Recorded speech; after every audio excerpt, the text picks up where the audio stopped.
देखिए, आमेर का किला सिर्फ पत्थर और संगमरमर की एक इमारत नहीं है। नहीं, ये तो एक ऐसा किरदार है जिसके पास सुनाने को सदियों पुरानी कहानियां हैं।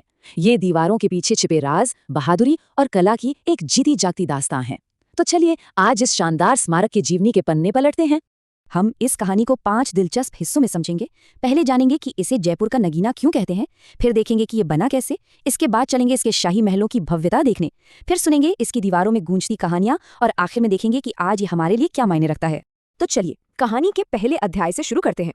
देखिए, राजस्थान तो किलों की भूमि है ना? लेकिन उन सब में से आमेर को ही जयपुर का नगीना क्यों कहा जाता है?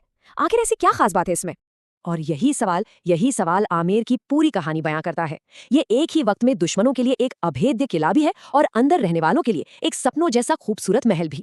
इसकी इसी दोहरी पहचान के पीछे जो सोच है, उसे समझना ही आमेर को समझना है। तो चलिए अब जरा वक्त में पीछे चलते हैं। हर महान इमारत की तरह आमेर की भी एक मजबूत नींव है। एक ऐसी नींव जो अरावली की पहाड़ियों पर रखी गई और जिसने इतिहास का रुख ही मोड़ दिया। देखिए, ये किला रातों रात नहीं बना। इसकी कहानी असल में सत्ता के बदलने की कहानी है। 11वीं सदी में यहाँ मीनाओं का राज था, लेकिन फिर कछवाहा राजपूतों ने यहाँ कब्जा किया और साल 1592 में राजा मान सिंह प्रथम ने उस किले की नींव रखी जिसे आज हम देखते हैं। और दिलचस्प बात यह है कि राजधानी जयपुर शिफ्ट होने के बाद भी इसमें काम चलता रहा। इसके बनने के पीछे एक बहुत ही साफ और मजबूत इरादा था। राजा मान सिंह प्रथम ने इसे चील का टीला यानी चीलों की पहाड़ी पर बनवाया और ये लोकेशन चुनना ही अपने आप में एक जीनियस मूव था। मकसद सिर्फ एक महल बनाना नहीं था, बल्कि सत्ता का एक ऐसा मजबूत केंद्र बनाना था जिसे कोई हिला न सके। और ये तस्वीर उस दौर की सोच को कितनी खूबसूरती से दिखाती है। जरा कल्पना कीजिए, एक तरफ ऊंची पहाड़ी दुश्मनों से बचा रही है और ठीक नीचे मावठा झील है जो पानी की जरूरत पूरी कर रही है।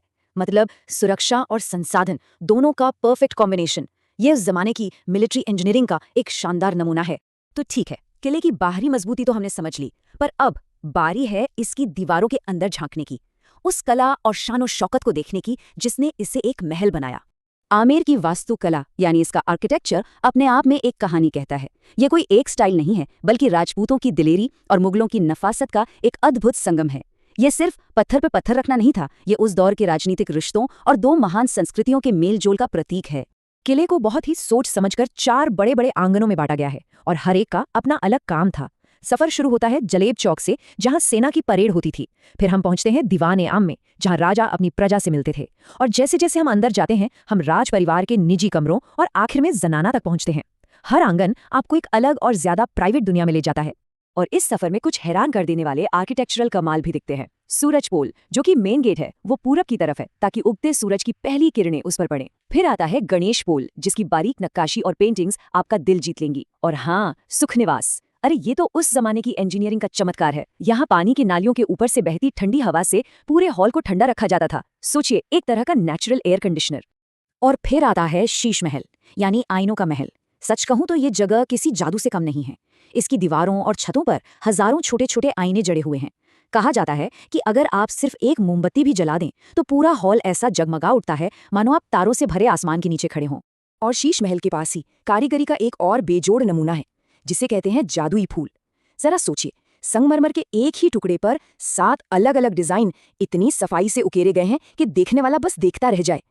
ये उन गुमनाम कारीगरों के हुनर को सलाम है जिन्होंने इसे बनाया। तो ये तो हुई इमारतों की बात। अब जरा उन कहानियों को सुनते हैं, उन किस्सों को जानते हैं जो आज भी इन दीवारों में सांस लेते हैं। इनमें सबसे मशहूर किस्सा है शिला देवी मंदिर का। कहानी कुछ यूं है कि जब राजा मानसिंह बंगाल में एक युद्ध हार रहे थे, तो देवी काली ने उनके सपने में आकर उन्हें समुद्र से अपनी मूर्ति निकालकर स्थापित करने को कहा। राजा ने वैसा ही किया। वो युद्ध जीत गए और उस शिला को लाकर किले में स्थापित कर दिया, जो आज भी वहां पूजी जाती है। और अगर रहस्य और रोमांच की बात हो तो किले के नीचे छिपी एक गुप्त सुरंग का जिक्र तो बनता है। ये सुरंग आमेर किले को सीधे ऊपर पहाड़ी पर बने जयगढ़ किले से जोड़ती है। ये सिर्फ एक रास्ता नहीं था, बल्कि मुश्किल वक्त में शाही परिवार के लिए एक सीक्रेट एस्केप रूट था, एक जीवन रेखा। ये उस समय की गहरी सामरिक योजना का एक और सबूत है। तो चलिए अब कहानी को सीधा आज के दौर में ले आते हैं। सदियां बीत गईं, लेकिन आज 21वीं सदी में आमेर किले की क्या जगह है? ये नंबर 5000। ये वो आंकड़ा है जो बताता है कि हर रोज औसतन कितने लोग आमेर किले को देखने आते हैं। ये दिखाता है कि इसका जादू आज भी बरकरार है और ये दुनिया भर के टूरिस्ट्स के लिए एक बड़ा आकर्षण है। और साल 2013 में तो आमेर किले को दुनिया भर में एक बहुत बड़ी पहचान मिली, जब यूनेस्को ने इसे राजस्थान के 5 दूसरे पहाड़ी किलों के साथ वर्ल्ड हेरिटेज साइट का दर्जा दिया। इसका मतलब ये है कि ये सिर्फ भारत की ही नहीं, बल्कि पूरी दुनिया की एक अनमोल धरोहर है। लेकिन देखिए, जहाँ इतनी प्रसिद्धि है वहाँ कुछ विवाद भी जुड़ जाते हैं। आधुनिक समय में यहाँ होने वाली हाथी की सवारी को लेकर कुछ गंभीर सवाल उठाए गए हैं। पशु कल्याण से जुड़ी संस्थाओं ने इस पर चिंता जताई है और 2017 में न्यूयॉर्क के एक बड़े टूर ऑपरेटर ने तो जानवरों के साथ होने वाले व्यवहार का हवाला देते हुए इसका समर्थन करने से ही मना कर दिया था। तो चलिए, जो लोग प्रतियोगी परीक्षाओं की तैयारी कर रहे हैं या बस खास बातें फटाफट याद रखना चाहते हैं, उनके लिए ये पॉइंट्स बहुत जरूरी है। लोकेशन आमेर, जयपुर। बनवाया किसने? राजा मानसिंह प्रथम।